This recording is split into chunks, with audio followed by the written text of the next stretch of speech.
Right, in this video we're going to be talking about type conversion.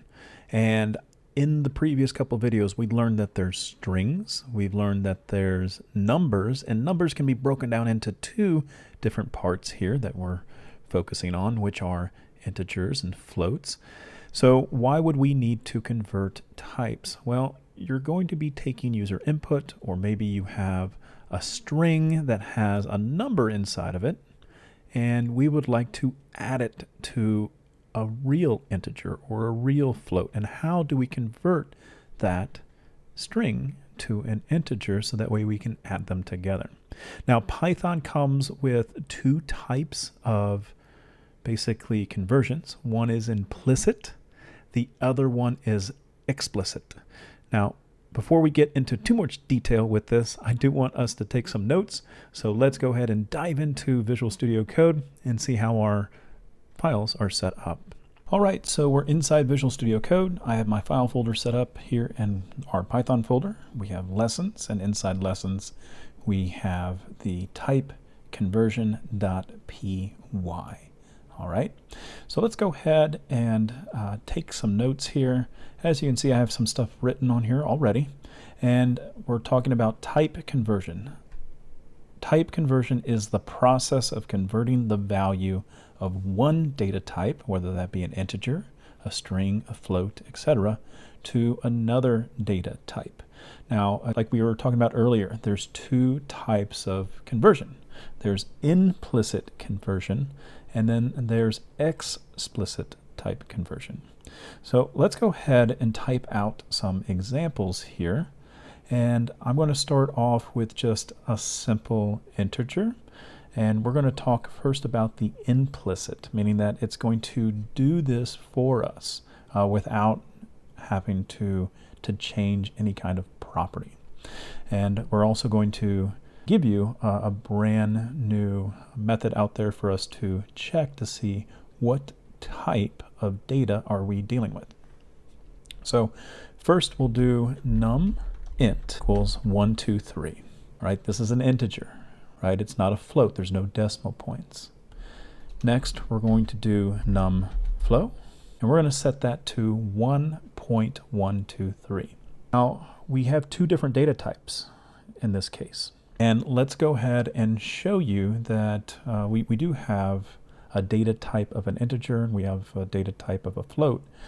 But before we do that, let's go ahead and do this. We'll do new, and we're just going to add them together. But let's go ahead and show you that we can tap into the data type of each one of these.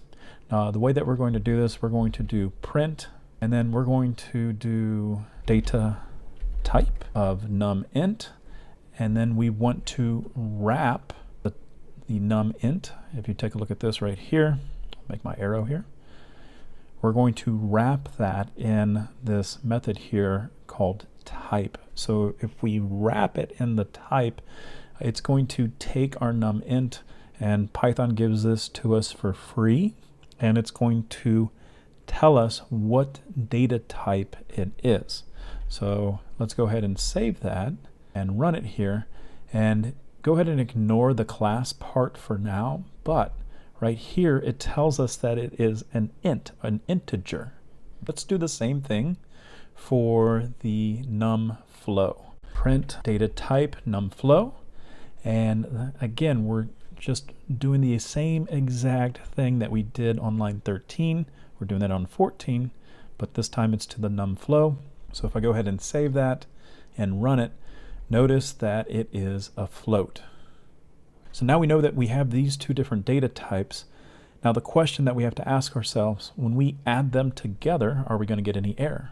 Well, obviously it doesn't have any error because we've been playing around with this for the past couple minutes here, and it would automatically read this and tell you whether or not it throws an error or not. So to show you what the new num is, let's go ahead and save that and run it. And we can see that the value on there is 124.23. And that should signify to you that this is no longer an integer. It's no longer a whole number. It is an integer because it has a decimal point. Okay, so that's what we're talking about here when we're saying, hey, Python behind the scenes here is recognizing that this is a data type of integer, and this one right here is a float, and it says, hey, you know what? A float's a higher priority, so we're going to have some data type integrity, and we're going to convert our answer to a float as well. So that's all that is saying whenever we're doing the implicit type of conversion. Now let's go ahead and let's do one where we have to explicitly say that, hey, we need you to be a certain type. So that's what we're going to do next. Right, so we have the explicit type for the conversion here.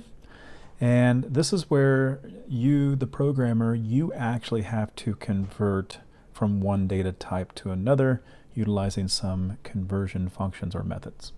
So how are we going to demonstrate this?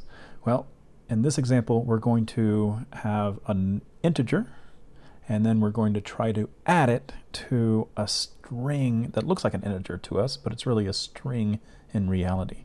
And so what do I mean by that? Well, let's go ahead and do a num int. We're going to make that 1, 2, 3, and then we're going to do a string version of this, and we're just going to do 4, 5, and 6. So as us, a human reader, this looks like a number. It has numbers in it, but to a computer, it is of type string.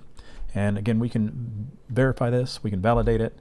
And so I'm just going to do the data type of num int, and then I'm going to do the same thing for the string.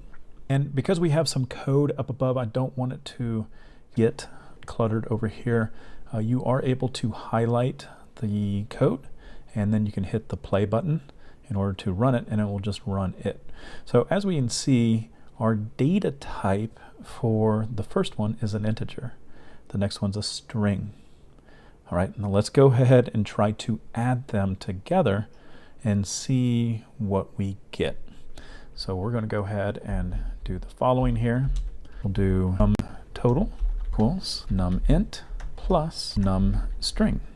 So now if we save this and highlight this, we are in fact going to get an error, and we get a type error. It's unsupported, an integer and a string. We can see that right here, integer and a string. So what is the fix? Again, this is where we have to include some programmer to manually convert this over string to an integer. And so one of the things that we have available to us is we have something called the int, int, and then we can apply this to the string version, and now we can go ahead and print the total. And if we run this time, we now get the answer here, which is 579. So that is where we're manually going to have to convert the string to an integer. Now, of course, if you needed a float, for example, if we did this, we'll do 0.5. Now if we went ahead and ran it, so we're going to get an error. And that's because what we supplied it is not an integer. But instead, we can make this a float, and we're going to save it, and let's go ahead and run it. And now we get the 579.5 that we see right here. So let's go ahead and we can make some notes here with the different types that we have available to us for converting. So we'll make this a comment here, and we'll say conversion types, and then we'll go ahead and do an int, converts to an integer. Then we have the float. It will convert it to a floating point number. We do have the ability to convert a number to a string, for example. And we do have other ones available to us. You can go ahead and scroll down at the bottom of this video. We have a few more to go over, or that you could go over. We haven't really talked about Booleans quite yet, so I didn't want to cover that in this video. But there are example types down below going into a little bit more detail. but feel free to wait until we go through the video module for Booleans before you get to that part. All right, so we'll see you in the next video.